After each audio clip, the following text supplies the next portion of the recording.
change. So what I want to do is I want to begin to change your perspective to give you an awesome view of how big your God is and why there has to be protocols. Do you see how big Earth is? I mean, Earth is huge, but look at this. Down here is Earth compared to Jupiter. Now how big is Earth? Earth isn't that big anymore. Jupiter, would you say Jupiter is what's big? Jupiter is huge. But you know what? Here is Jupiter compared to the sun.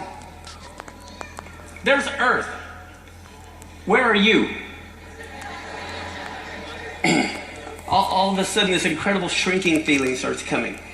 Okay? The sun, which is our closest star, wouldn't you say that's what's big?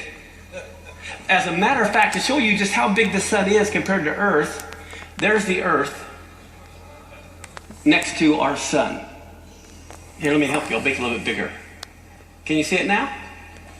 This is the Earth, this little tiny speck on one little tiny corner of the sun.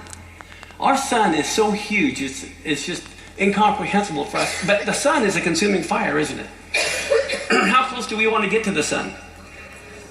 This distance is quite fine, thank you. Okay? But you know what? When you look at our sun, here is our sun compared to some of the other stars. Look at Arcturus. That's in the constellation Boötes. Arcturus is huge. Our sun is here.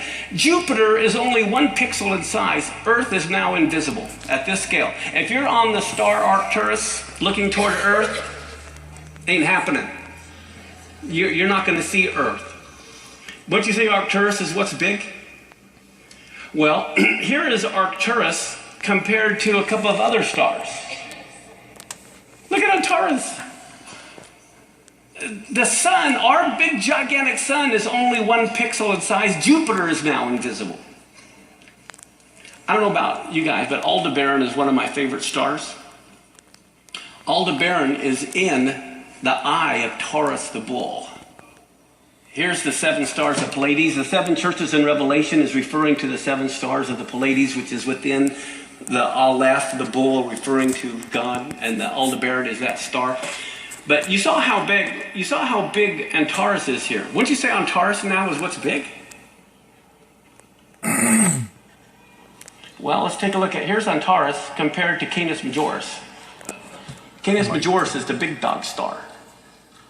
Now that is big. Now, just to give you an idea of how big it is, do you know, first off, how many of you know light travels 186,000 miles per second? Now that's moving. It wouldn't take me any time to get to South Africa at that speed. In a blink of an eye, I'm already there. Okay? Our sun is so big, it takes light 14 and a half seconds to circle the sun 1 time. Canis Majoris, it takes 8 hours going 186,000 miles per second for light to go around Canis Majoris. Now, guess what? Canis Majoris is 4,900 light years away from here. In plain English, that means you have to travel 186,000 miles per second for 5,000 years to get there. It is big, and it is far. And yet Psalms 33:6, this isn't on your notes, but Psalms 33:6 says this: by the word of the Lord were the heavens made, and all the hosts of them, he just breathed them out of his mouth. Canis Majoris, here, wow, and out comes Canis Majoris. Now that is a big God. Look at this. Right here is one little patch of the night sky. If you were to look up at this one, I mean, look how big everything is. You look at that one little patch. Hubble Space Telescope sent back an image of this one little patch. They were interested in looking at one patch of the night sky. And so let's take a closer view. Here's that same patch. And right there is just one of many galaxies.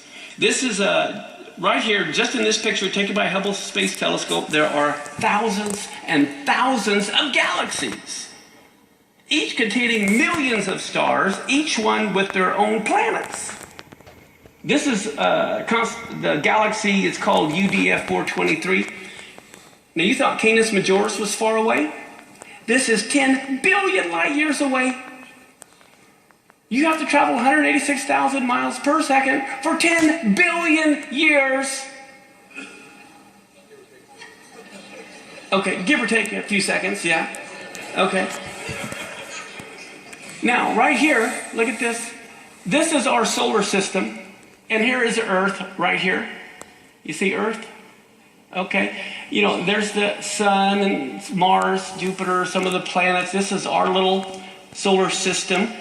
Now, this is what happens when you zoom out from your home to just your solar system. But then we have the solar interstellar neighborhood. Right here is our little solar system that we just looked at. And then look at this. In the interstellar neighborhood, there's all kinds of things that are out there. And guess what else? So here's the Milky Way galaxy, and right there is our interstellar neighborhood. That's the Milky Way galaxy. As a matter of fact, let's see, you're about right there. But you know what? The Milky Way galaxy is just this little spot in the local galactic group. There's the Andromeda galaxy. So here's just the great big thing is right that little spot, and here's the Andromeda galaxy. This is the local galactic group. But guess what? That's just a small group in the Virgo supercluster. That is huge. But guess what? That's just one supercluster in the midst of all these other superclusters. Where are you now? And that, the local superclusters, is this one little tiny spot in the midst of what is even observable, not counting what's not observable.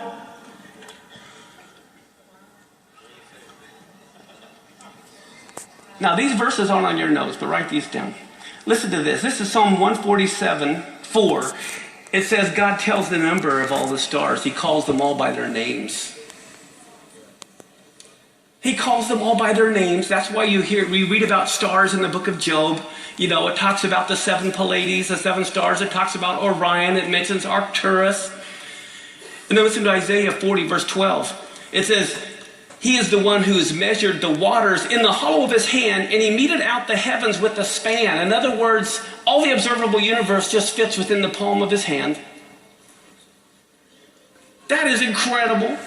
It says he comprehended the dust of the earth in a measure. He weighed the mountains in scales and the hills in a balance. And then in verse 15 it says the nations are just a drop in the bucket and counted to him as the small dust of the balance.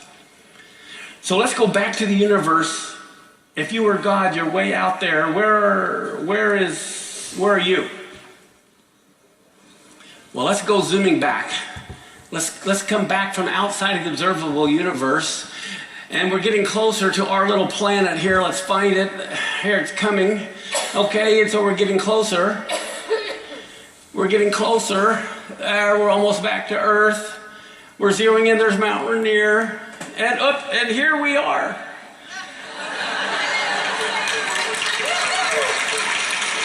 So it's amazing how God, who is outside of even of the observable universe, he zeroes in, and he's looking in here right now at you. He's going, hi guys, I love you, you're my kids. I mean, this is incredible that the creator of all of the universe, I would think he's a pretty busy guy maintaining the universe. But you know what? He selected you. And he said, I want you to meet with me, but there's certain protocols so you don't die, because I am not a human. I am God. Okay? And what does he say? He says, the Mount Rainier is just in the little balance scale. It's nothing. All the nations, they're just a drop in the bucket. They are nothing compared to God. Boy, it's that time already.